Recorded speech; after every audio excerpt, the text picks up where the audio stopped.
I'm Jewel. Ako yung napaka-simple lang, pero loner siya. Wala siya masyadong friends. Sobrang takot siyang ma-judge. Sobrang may sarili siyang mundo. Well, kaya medyo nakaka-relate ako kasi medyo ganun yung personality ko eh. May sariling mundo. Oo, may sariling mundo. May sariling mundo. Ako dito si Nico. Isa akong heartbroken.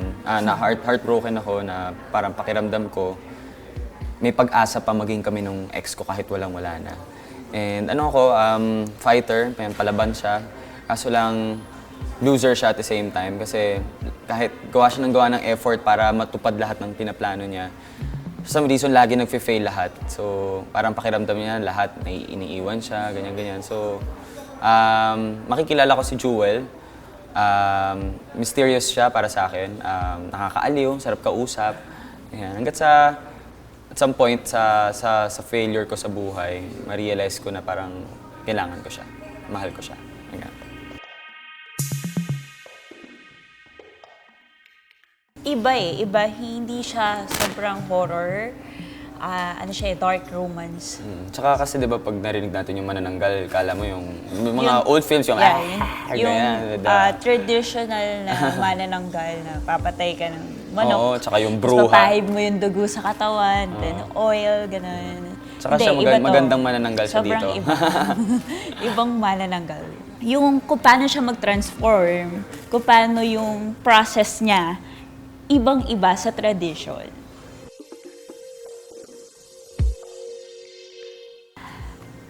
2 words, all out. As in, wala. Wala. All out talaga. As in, wala talaga.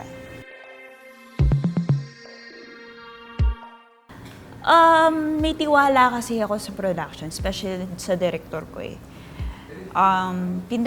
Pinag-usapan namang mabuti lahat yan.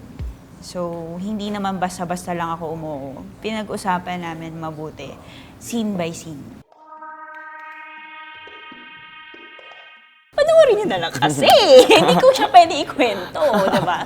Basta panoorin niyo siya. Sobrang kailangan niyo talaga siya panoorin. Kakaiba eh. Kakaibang Rise sa Sinon talaga yung makikita niyo dito. Bakit ka tumatawa? Hindi kasi sobrang kakaiba talaga. Grabe ka.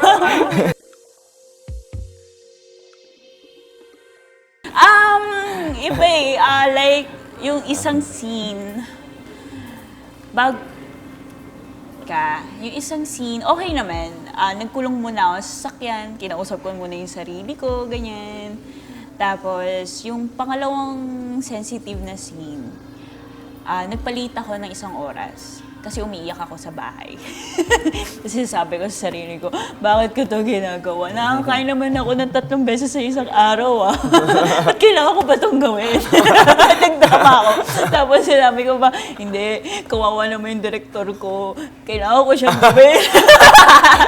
Baliw. Baliw lang. Ganun. Parang golem lang. Oo, pabalik-balik ako sa kwarto ko. Naglalakad ako, tapos umiiyak ako. Tapos pagdating ko sa set, naka-shades ako. Tapos sabi niya, ba't ka naka-shades? Yung una, yung pangalawa? Yung pangalawa. Yung pangalawa. Bakit ka naka-shades? Wala. Puyat lang.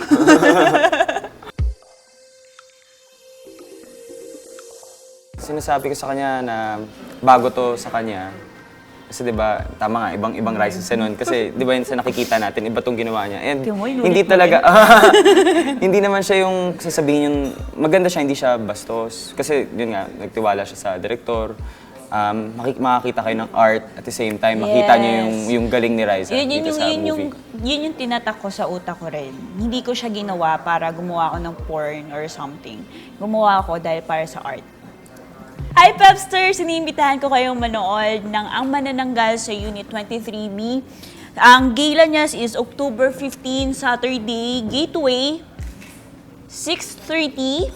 And then meron siya, yung mga schedule niya, October 17, Galleria, 8:30. October 18, Trinoma, 8:30.